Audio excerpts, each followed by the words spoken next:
Bonjour. Voilà,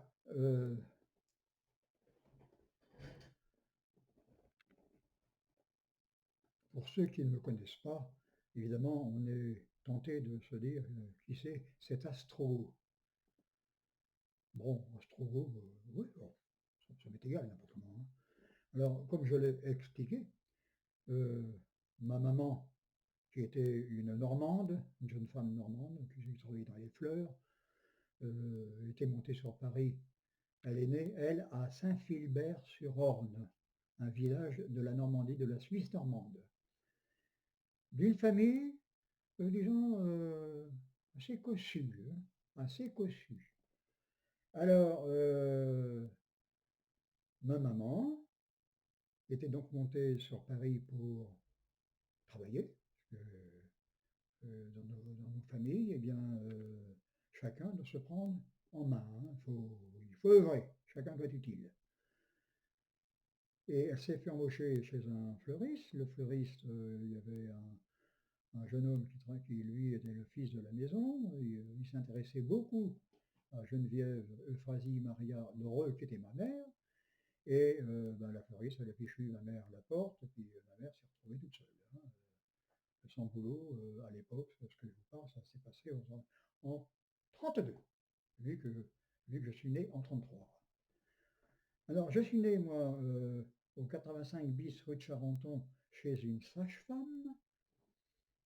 Mais comme ma mère, évidemment, n'avait pas tellement de moyens, elle a dû mener une vie pas commode. Et ma mère, quand elle m'a mis au monde, ben, j'étais, disons, un chat écorché, hein. À tel point que la sage-femme qui m'a mis au monde a prévenu qu'il fallait. Et le lendemain, il était convenu que le nouveau-né Jacques-Henri Charles Dreux, parce qu'à cette époque-là, je m'appelais Dreux, eh bien, il faudrait qu'il rentre dans une pouponnière.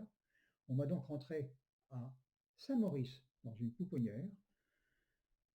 On a demandé à ma maman de rester pendant une année avec moi à la pouponnière pour me donner le sein, pour me sortir de mon état, j'imagine, squelettique, ou le, le, le, le rat écorché, hein. Bon, c'est pas grave, ça n'a pas d'importance, hein. Alors, au bout d'une année, ma mère est allée me présenter à sa famille. Elle a quitté Saint-Maurice, elle est partie à Saint-Philbert-sur-Orne pour me présenter à sa famille. Elle était heureuse de faire ce geste. Et son père, Gustave Dreux, non, non, non, non, on ne veut pas de ce bâtard-là chez nous. Il n'a pas de père, c'est un bâtard, tu t'en vas avec ton gosse, hein. Bon, donc si bien, ma mère a quand même réussi. J'avais été ondoyé par un curé à Saint-Maurice. Ensuite, ma mère m'a fait baptiser à Saint-Philbert-sur-Orne, donc je suis donc chrétien. Et comme ils m'ont chassé, j'ai été placé chez une personne qui gardait les enfants au Loge-Saulce, qui était un village à une vingtaine de kilomètres de Saint-Philbert-sur-Orne. Et cette personne, ma mère est tombée malade de la poitrine, elle a attrapé la tuberculose, elle est donc rentrée dans un sanatorium à Saint-Sever. Et rentrée au sanatorium, elle ne pouvait pas s'occuper de son enfant, donc elle ne pouvait pas payer la gardienne, la dame qui s'occupait de moi. Elle m'a déposé dans un hôpital, celui de Falaise. Eux m'ont déposé dans l'hôpital de Caen. L'hôpital de Caen m'a déposé une pouponnière à Bénouville, sur la route des plages. Et de là, j'ai été récupéré par l'assistance publique de Paris, parce que comme je suis né à Paris, eh bien, j'appartenais à l'assistance publique de Paris. Voilà. J'ai voulu refaire ce petit rappel pour vous faire voir que je ne suis pas né de la cuisse de Jupiter. Euh, Rien n'a été facile. Tout a été compliqué du début jusqu'à la fin. Mais dans le fond, je ne m'en plains pas. C'est comme ça. Alors, je suis donc resté sous la protection de l'assistance publique jusqu'à 21 ans. J'ai fait ma scolarité dans le Pas-de-Calais sous l'égide de l'assistance publique. J'ai fait ma scolarité de cette façon-là. J'ai fait ensuite le compagnonnage dans le Pas-de-Calais chez des artisans de la même façon. J'ai fait ensuite 2 écoles professionnelles de la même façon. J'ai fait l'armée de la même façon. Mais entre-temps, j'avais changé de nom. On m'avait appelé Moron. Voilà. Parce que ma mère s'était mariée avec un nommé Moron. Mais Moron n'était pas mon père, hein. Comme je vous dis, mon père, mon géniteur, il est des Pyrénées, hein, vu qu'il m'a donné dans mon ADN 75% d'Ibère. Ibère, voilà. Alors, ah ben ça, j'imagine que je dois avoir une tête bien trempée, hein, à l'échelle des Pyrénées, hein, à mon avis, hein. Bon, ensuite, euh, c'est pas la peine que j'aille plus loin dans mes explications. J'ai retrouvé ma maman quand j'ai quitté la marine. Je fais un bref, je fais vite là. J'ai retrouvé ma maman dans le sanatorium de Saint-Sever où elle était en soins. J'ai trouvé moi des travaux. J'ai pris des cours professionnels parce que j'avais mon idée sur ce que je voulais faire comme travail. J'avais 21 ans, hein, à peine 21 ans, parce que j'ai été libéré de l'assistance publique à 21 ans, hein. Alors j'ai demandé à l'assistance publique, j'avais un petit pécule chez eux.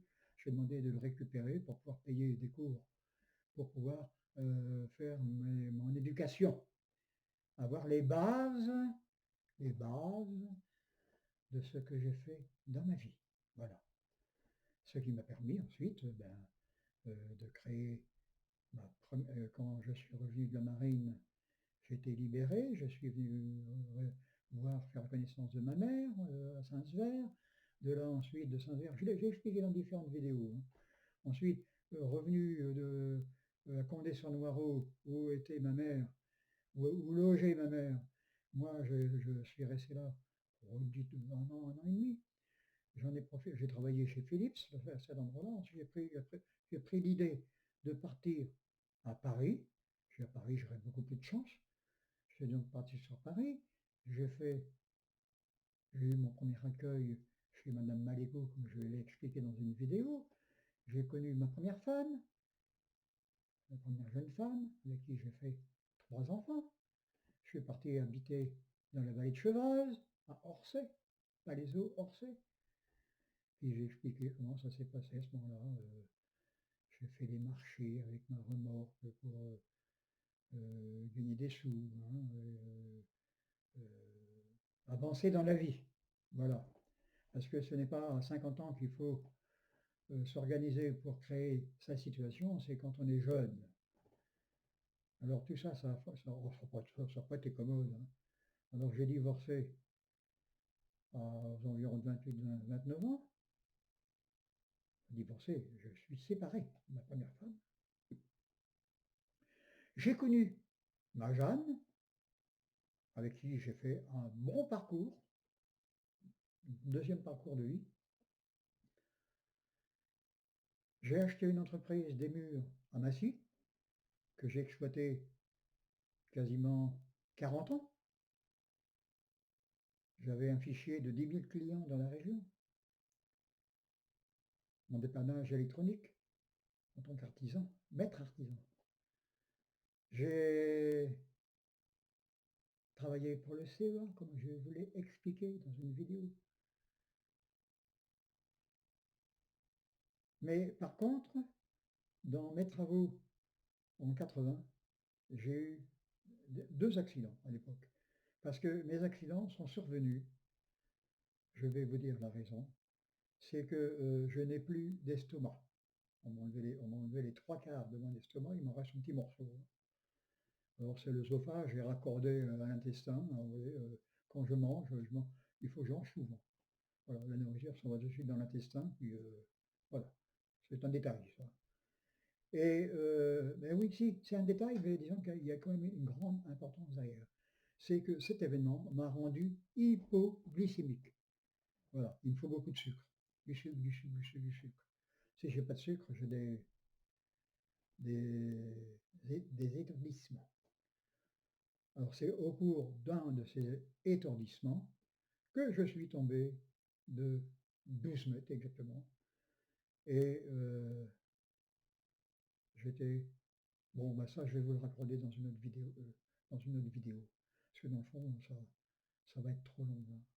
Alors, voilà, là, j'ai fait je fais un bref rappel de mon existence. Alors, je vais faire après celle-ci, je vais faire une petite vidéo pour vous raconter mon histoire d'accident, de ma chute de 10 mètres, hein, sans parachute, hein. Voilà. Alors là, je vais recouper